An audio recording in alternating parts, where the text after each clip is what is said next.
नमस्कार मंडळी, मी नेहाज महाराष्ट्र व्लॉग्समध्ये तुमच्या सर्वांचं स्वागत करते। आज आपण लाल माठाचे स्वादिष्ट आणि तितकेच खमंग असे थालीपीठ करणार आहोत। रेसिपी करायला खूप सोपी आहे, तर हा व्हिडिओ शेवटपर्यंत न चुकता बघा। खूप पौष्टिक अशी रेसिपी मी तुमच्याबरोबर शेअर केलेली आहे। मुलांना टिफिनमध्ये द्यायला किंवा रात्रीच्या जेवणात तुम्ही हा मेनू नक्कीच करून बघू शकता। तर जास्त वेळ न घालवता रेसिपीला सुरुवात करूयात। तर इथे आपण सर्व थालीपीठाची तयारी करून ठेवलेली आहे। इथे तर आता आपण हे करणार आहोत लाल माठाचे थालीपीठ। तर लाल माठ बारीक चिरलेला आहे, धुवून घेतलेला आहे। मी थोडीशीच गड्डी, अर्धी गड्डी घेतलेली आहे लाल माठाची। त्यानंतर इथे बारीक चिरलेला कांदा घेतलेला आहे।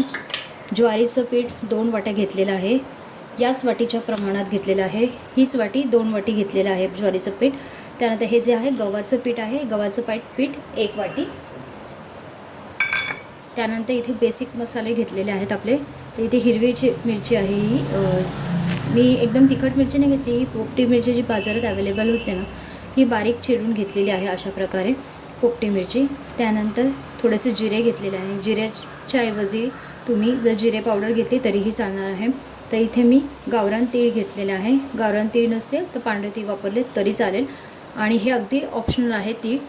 त्यानंतर मीठ घेतलं आहे 1.5 चमचा, थोडीशी चाट मसाल्याची पावडर घेतलेली आहे, हळद घेतलेली आहे अर्धा चमचा, आणि 2 चमचे लाल तिखट घेतलेलं आहे। तर हे बेडगी आणि लवंगी मिरचीचं असं तिखट केलेलं आहे हे माझं घरगुती। तर अशा प्रकारे आता आपण हे सगळे मसाले यामध्ये एकत्र करूयात। त्यानंतर कांदा ॲड करून घेऊयात। बारीक चिरलेला लाल माठ,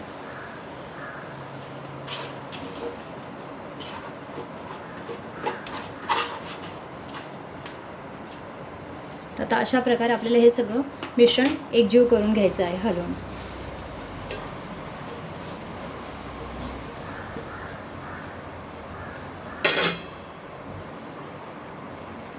तर ऑलरेडी आपण पालेभाजी घेतलेली आहे, मग तुम्ही भले लाल माठ घ्या किंवा त्याच्यामध्ये पालक जरी ॲड केला तरीही चालणार आहे लाल माठाच्या ऐवजी। तर अशा प्रकारे आता ह्याला मॉइश्चर सुटलेलं आहे, तर ह्याच्यात थोडं थोडं पाणी ॲड करून आपल्याला हे पीठ मळून घ्यायचं आहे। तर आपल्या थालीपीठाचा हा जो गोळा आहे ना, हा भिजवून तयार झालेला आहे ऑलमोस्ट। तर ना हा करताना ना थोडा जरासा असा मऊसर पाहिजे, एकदम पण कडक नाही आणि म्हणजे एकदम घट्ट नाही आणि एकदम पण पातळ नाही, जेणेकरून थालीपीठ आपलं व्यवस्थित थापता गेलं पाहिजे। तर अशा प्रकारे हा गोळा आपण भिजवून घेतलेला आहे। तर आता एक 10 मिनटं मी सेट करायला ठेवते, तोपर्यंत ना काकडीची कोशिंबीर करून घेणार आहे मी।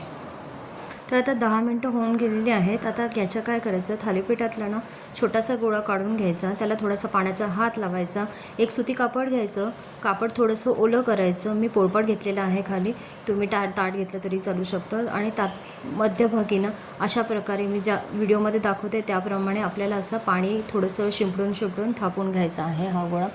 कापडावर थापल्याने काय होतं, थालीपीठ ना अगदी सहजतेने निघलं जातं, चिकटत नाही कुठेच हाताला। तर अशा प्रकारे व्यवस्थित जेवढं आपल्याला पातळसर जमते तेवढ्याप्रमाणे थालीपीठ थापायचं, आणि त्यानंतर आपल्याला हे जे तीळ घेतलेले आहेत तीळ आपल्याला वरती लावून घ्यायचे आहे आणि थोडेसे हाताने प्रेस करायचे, ते इझिली हाताने प्रेस केले जातात।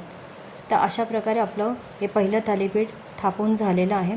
तर आता आपण तवा गरम करायला ठेवला होता, तवाला थोडासा तेलाने मी ग्रेसिंग करून घेतलेला आहे। आणि आता त्यानंतर हा जो हातात रुमाल आहे तो रुमाल आता हातात घेऊन आपल्याला तव्यावर सोडायचा आहे। आणि त्यानंतर आता याच्यावर आपल्याला साईडने आणि जे आपण मध्ये थोडंसं होल केलं होतं थालीपीठाला, तिथे आपल्याला थोडंसं तेल टाकायचं आहे। तर मी ते मध्ये व्हिडिओमध्ये एकच होल केलेलं आहे, तुम्ही 3-4 होल साईडने पण करू शकता।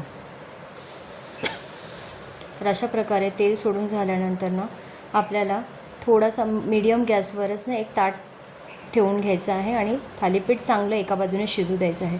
तर तुम्ही बघू शकता एक 4 मिनटानंतर ना थालीपीठ अशा प्रकारे शिजलं गेलं आहे। आपल्याला याची दुसरी बाजू आता चांगली परतून घ्यायची आहे। किती स्वादिष्ट असं थालीपीठ आणि खमंग असं दिसतंय हे थालीपीठ दिसायलासुद्धा, आणि तितकंच चवीलासुद्धा खूप छान लागतं। आणि वरनं आपल्याला परत थोडंसं तेल टाकून घ्यायचं आहे आणि परत आता ही खालची जी बाजू आहे ती आपल्याला चांगली शेकून घ्यायची आहे. तर अशा प्रकारे आपलं हे दुसरं थालीपीठसुद्धा तयार झालेलं आहे. अशा प्रकारे मी बाकीचे थालीपीठ करून घेते. तर ही थालीपीठाची आजची रेसिपी तुम्हाला कशी वाटली माझी नक्की कमेंट करून सांगा. जर हा व्हिडिओ आवडला असेल तर लाईक करा, शेअर करा. चॅनलवर नवीन असाल तर सबस्क्राईब करा. भेटूयात पुढच्या भागात. तोपर्यंत बाय बाय.